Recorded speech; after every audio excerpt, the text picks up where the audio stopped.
Estamos começando aqui pela TV Terra do Sol o Notícias de Fortaleza. Olha, a linha de cuidado à saúde da pessoa idosa foi implantada na rede municipal em 2017, com formação de profissionais da saúde.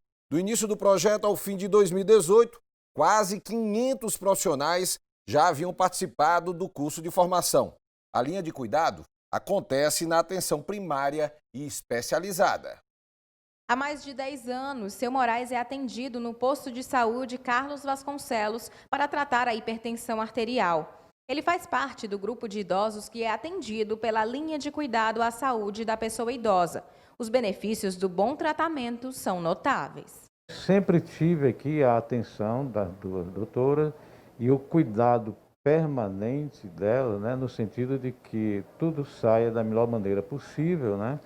E eu só tenho aprendido com elas duas, porque são duas pessoas vigilantes, né, quanto à relação da saúde do idoso, né? E eu me sinto muito bem aqui, muito bem mesmo. A linha de cuidado à pessoa idosa foi implantada na rede municipal em 2017 e é dividida em duas frentes: a atenção à saúde primária e a atenção especializada.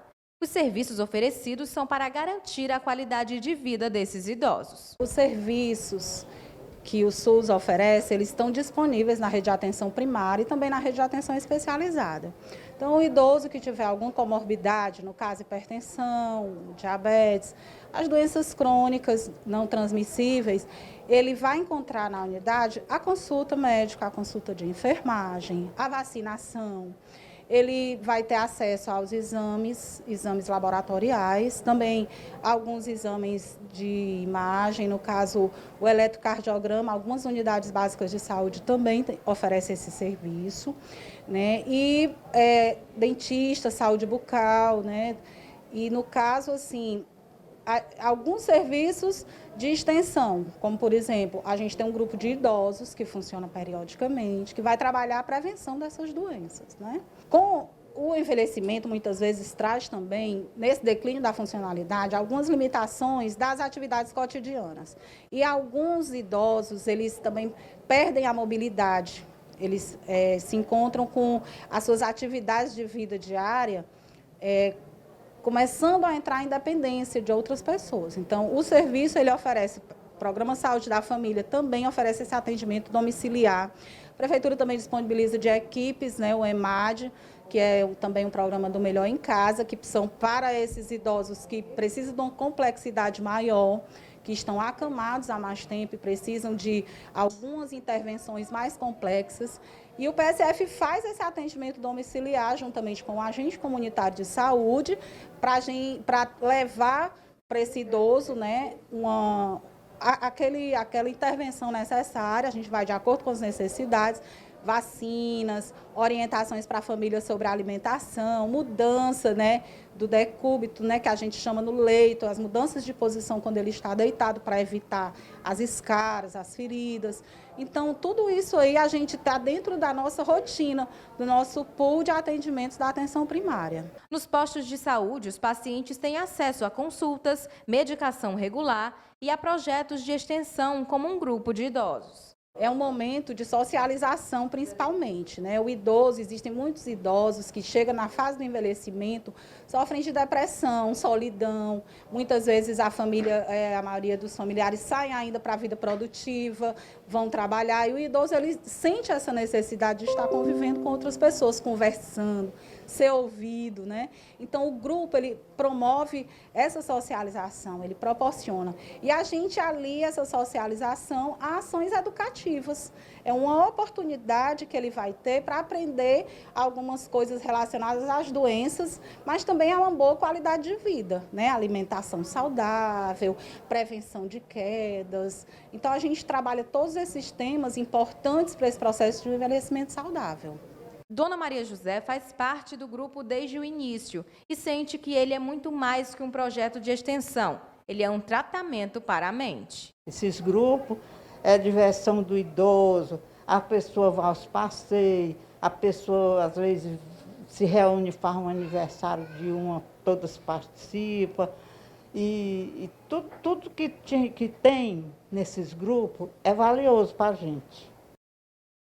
E para conversar mais sobre esse tema, nós estamos recebendo aqui nos nossos estúdios o Dr. João Bastos, que é geriatra e coordenador da área técnica da saúde do idoso da Secretaria Municipal de Saúde.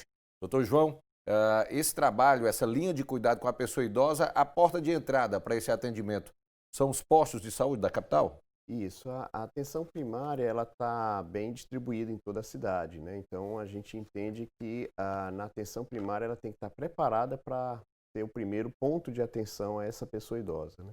Como é que funciona essa linha de cuidado à pessoa idosa aqui em Fortaleza? Então a linha de cuidado é a organização da atenção à saúde da pessoa idosa de forma integral, né? Você olhar o idoso dentro das suas necessidades, dentro das suas principais demandas, né? Então é importante a gente entender que nem todas as pessoas vão envelhecer da mesma forma, né? Então a gente viu exemplos de pessoas que envelheceram de forma independente e autônoma. Então elas chegaram à velhice numa condição de poder decidir por ela mesma e poder fazer as coisas sem precisar de ajuda. Então essa população que envelhece dessa forma é a maioria. 80% dos idosos vão envelhecer como aquelas pessoas no exemplo, né? Então, assim, é importante a gente entender que uma parcela da população idosa vai envelhecer ou vai ter a velhice numa condição de maior dependência ou de maior perda de autonomia. Essa parcela dessa população que vai envelhecer dessa forma, nós temos que ter um olhar diferenciado, porque as necessidades são muito maiores, a demanda é maior. E é importante entender que muitas vezes o suporte é dado pela família. Então, a gente precisa dar apoio a essa família que cuida dessas pessoas que estão mais vulneráveis e que são pessoas que necessitam de cuidados mais especializados, né? Agora, doutor João, a partir de que idade a pessoa já é considerada idosa? Ou seja, ela já passa a fazer parte desse grupo que recebe essa atenção especial? Então, no Brasil é considerado uma pessoa idosa com 60 anos ou mais. A partir de 60 anos você é considerado uma pessoa idosa. É importante a gente dizer que Fortaleza tem 10% da população idosa, né? Ou seja, 260 mil pessoas são pessoas com mais de 60 anos aqui em Fortaleza. E o que chama mais atenção é que esse número ele vai triplicar até 2060. Então a gente vai ter daqui a 40 anos 3 vezes mais idosos do que tem hoje. Então a gente vai ter quase 1 milhão de idosos em 2060, só idosos em Fortaleza. E a longevidade, ela tem relação realmente com a questão, vamos dizer assim, do avanço da medicina? Ou seja, as pessoas hoje conseguem viver mais exatamente devido a esse acompanhamento? Isso, a gente está falando aí de um ganho de 20, 30 anos em relação à década de 60, por exemplo. Então, as pessoas conseguiram, né, esse ganho, esse acréscimo de tempo de vida importante, né, que foi dedicado, vamos dizer assim, principalmente a gente tem esse resultado dos avanços na medicina, do avanço na ciência, que permitiram a gente alcançar esse tempo todo de vida. O grande desafio é chegar na velhice e manter uma condição de independência e autonomia, ou seja, nós queremos viver até os 90 anos, mas com independência e com autonomia. Então esse é o grande desafio, porque a gente ganhou tempo de vida, mas não necessariamente esse tempo de vida é com qualidade. O percentual de pessoas idosas hoje no país, e Ceará e Fortaleza seguem mais ou menos esse parâmetro brasileiro, mostra que cada vez mais as pessoas idosas, o número de pessoas idosas tem crescido. E cabe realmente ao poder público garantir um atendimento digno e de qualidade para essa população, para essa parcela da população, né? Isso mesmo, a gente tem que entender que a população idosa está aumentando percentualmente em número absoluto e, por outro lado, a gente tem uma redução dos mais jovens, né? A gente tem aí um decréscimo muito importante da população de 14 anos ou menos, né? Então, a gente tem, ao mesmo tempo, essa mudança, essa transição demográfica que a gente chama. E essa mudança ela vai ter um impacto muito grande na vida de todos nós, porque cada vez mais a gente vai ter uma demanda maior de pessoas nessa faixa etária mais adulta e idosa, e a gente tem estruturas e serviços muito voltados para a pessoa, para a criança, para o adolescente. E essa transição de serviços, não que a gente não deva ter ainda de crianças e adolescentes, mas cada vez mais as unidades de saúde, a gente vai ter pessoas idosas participando mais ativamente e demandando mais serviço. E a questão é que, vamos dizer assim, essa evolução ela não está relacionada somente à questão da saúde, vamos dizer, do atendimento nos postos de saúde, né? Aquele cuidado com a doença já pré-existente, mas é a questão da qualidade de vida. É necessário que a pessoa idosa cada vez mais tenha opções, vamos dizer assim, de ter um lazer, de praticar atividades, que isso aí vai refletir diretamente na qualidade de vida dela, né? É importante a gente entender que uma pessoa idosa ela tem os mesmos interesses, as necessidades né, seus desejos muito parecidos com a pessoa mais jovem. Não há uma mudança por conta da idade. Lógico que o lazer pode ser um pouco diferente, o trabalho pode ser diferente, a educação pode ser diferente, mas esses interesses eles se mantêm ao longo do tempo, né? Então é importante que a gente entenda que a pessoa idosa não é só uma portadora de doenças. Ela tem suas necessidades, tem seus interesses como qualquer outra pessoa. Então a gente tem que estar mais preparado para lidar com esse cenário, porque hoje a gente ainda tem uma visão muito estereotipada da velhice, né? A gente entende a velhice como um momento final de vida, onde aquela pessoa ela é afastada da sociedade e deixa de ser uma pessoa como qualquer outra. Então a gente precisa diminuir essas visões preconceituosas até um pouco, né, para que a gente possa entender que o idoso ele é tão importante como qualquer outra pessoa na sociedade. E essa questão, essa visão estereotipada, está muito relacionada àquela história de que a pessoa chega a uma determinada idade, tem que ficar dentro de casa, tem que ficar deitado, tem que ficar parado, quando é exatamente o contrário. Você tem que procurar proporcionar ao máximo para que aquela pessoa continue fazendo algum tipo de atividade física, uma leitura, participando de atividades integradas a outras pessoas, para que ela se mantenha realmente, tenha aquele sentimento de uma pessoa ainda produtiva, né? Assim, quando a gente pensa numa pessoa de 80 anos, a gente tem uma visão tão estereotipada que a gente vai pensar essa pessoa dentro de casa, né? A gente não vai pensar ela trabalhando, não vai pensar ela estudando.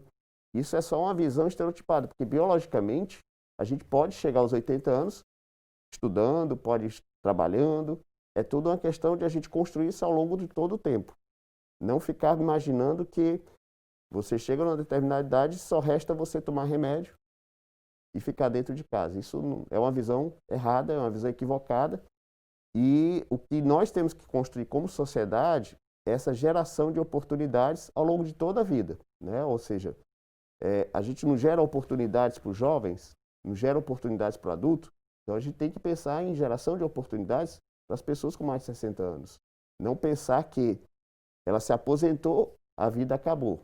Não é isso a real valor do idoso na sociedade. Essa linha de cuidado que é oferecida hoje pelo Poder Público Municipal, ela contempla isso? Ou seja, se busca conscientizar a pessoa idosa de que ela ainda pode realmente ser produtiva, que ela pode ter uma qualidade de vida melhor?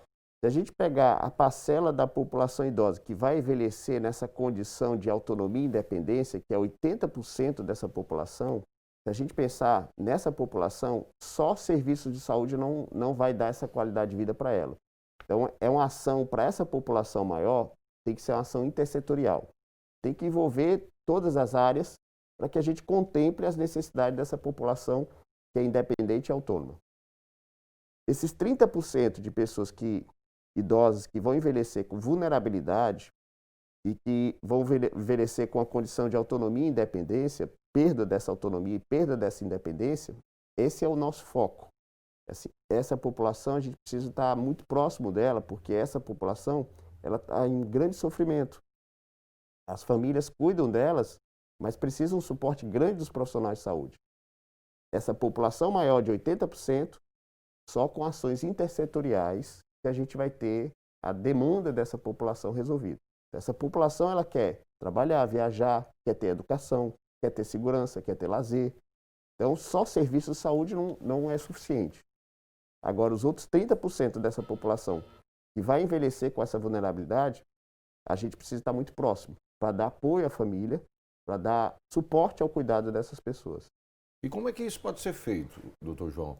A partir do momento que o idoso ele começa a ser acompanhado, por exemplo, num posto de saúde, e que o médico ali vê a questão da saúde dele, se ele precisa de alguma medicação e tudo, como é que pode ser dado o outro passo no sentido de que ele possa ter uma vida, vamos dizer assim, mais ativa, mais movimentada? Existe um processo que a gente chama de identificação dessa população idosa vulnerável. Então, é um processo ativo. A gente vai atrás dessas pessoas idosas que estão com risco de perda dessa independência e da autonomia. Então, há um processo de busca na comunidade, é feita pelos agentes comunitários de saúde, que vão identificar as pessoas que estão numa condição de maior vulnerabilidade, que muitas vezes a família não reconhece isso. Acha que esse processo de perdas que ele está tendo é da idade. Isso não é da idade. Então, é uma questão de a gente identificar essa população, esses agentes comunitários de saúde identificam essa população e os profissionais da saúde da unidade vão fazer a avaliação multidimensional dessa pessoa. Não há só buscando doenças, mas identificando todos os riscos que essa pessoa apresenta. E a partir dessa identificação, você pode desenvolver um processo de reabilitação funcional ou de diminuição de risco dessa perda da independência. Então, é um processo ativo que é feito na unidade. Isso faz parte da linha de cuidado para identificar essa população mais vulnerável, para não deixar chegar àquela condição que ninguém quer chegar, que é a condição de acamado. Aquela pessoa que fica totalmente dependente de outro para o cuidado. Para a gente diminuir essa condição, a gente tem que identificar essa pessoa que tem vulnerabilidade. E essa ação ela acontece em domicílio? Então, para essa pessoa que é vulnerável, por exemplo, eu vou dar um exemplo bem para ilustrar melhor. Imagine uma pessoa idosa que está comendo pouco, que não gosta mais de sair de casa, que perdeu interesse nas coisas. Muitas vezes a família vai entender que isso faz parte da idade. Ela tem sua hipertensão, tem sua diabetes, mas a família vai entender que ela está muito bem porque essas perdas que ela está tendo faz parte da idade. E essa pessoa idosa a gente considera vulnerável, porque ela está com uma condição que não foi detectada, que pode ser depressão, e que a família não reconhece. Às vezes chega na unidade de saúde, o profissional também tem alguma dificuldade de reconhecer como problema, porque acha que também é da idade. Então, nesse processo da linha de cuidado, a gente capacita os profissionais para reconhecer essas situações, que muitas vezes não são tão evidentes. Não é uma pressão que está alterada, não é uma diabetes que está alterada, mas sim condições que muitas vezes são reconhecidas como normal da idade e não são normal da idade. Como o esquecimento, por exemplo, também, né? E existe aquela pessoa idosa que já está numa condição de total dependência, que é o que a gente chama, entre aspas, pessoa acamada, né?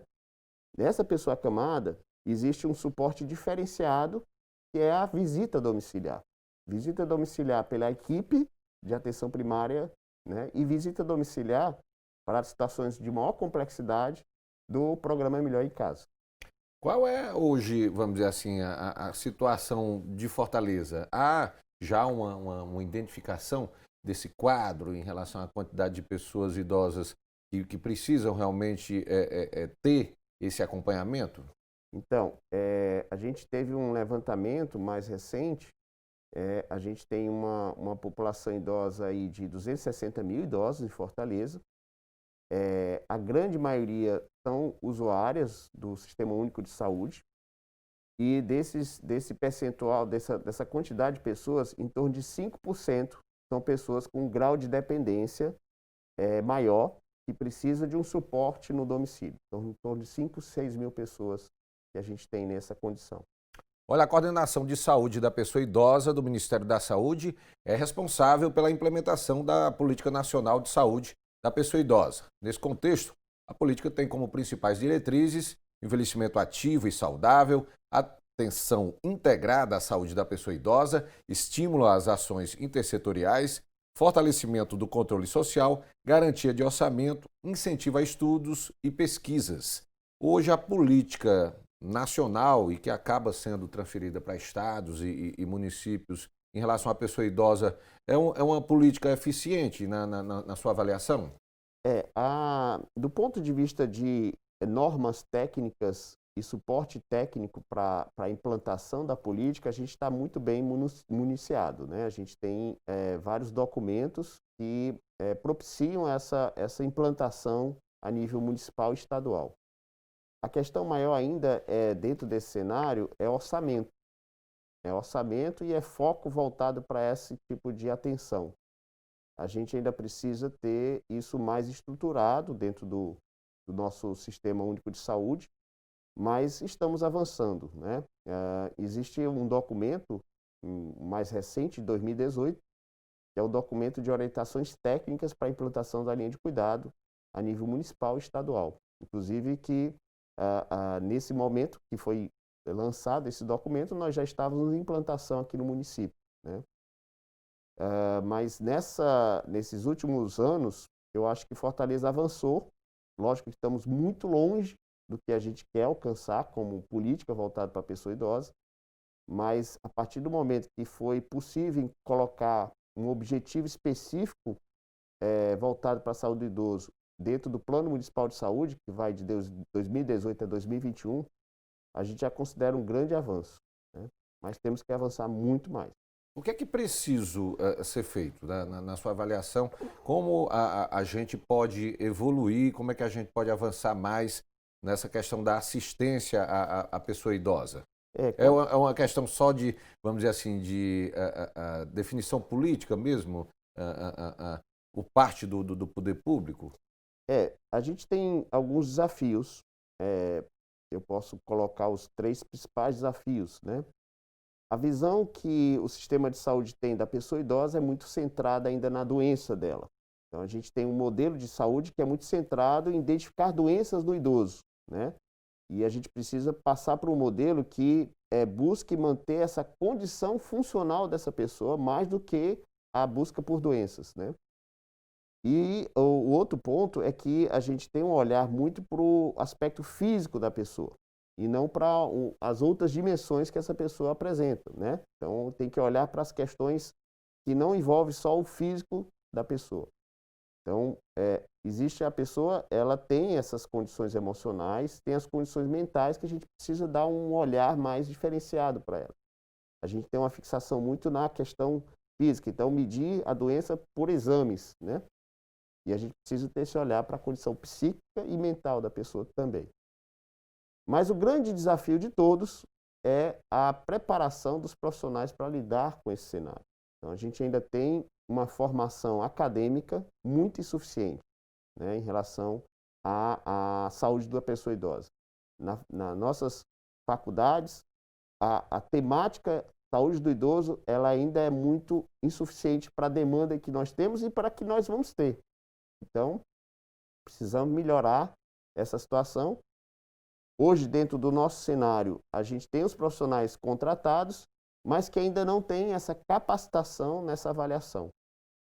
E para a gente ter essa capacitação nessa avaliação, aí vem a vontade política, a decisão política, né, e o suporte para que a gente possa ampliar isso de uma forma mais rápida possível, considerando esse cenário onde a gente vai ter 3 vezes mais idosos do que tem hoje nos próximos 30 anos. É um cenário que a gente precisa realmente acelerar, precisa realmente ter foco nessa ação, porque ainda assim, daqui a 30 anos, a gente ainda não vai estar preparado.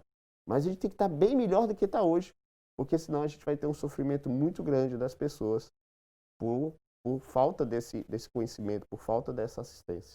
E aí, nesse meio, há também a questão familiar, né? Isso. É muito importante que o poder público, os profissionais, né, possam alertar, conscientizar as famílias também do papel que precisa ser desempenhado por eles no sentido de fazer com que essas pessoas, esses familiares que já estão na fase, né, na faixa etária de ser considerada uma pessoa idosa, eles ainda podem ter uma vida produtiva que vai, consequentemente, garantir uma qualidade de vida ainda melhor, né, no aspecto da saúde, né?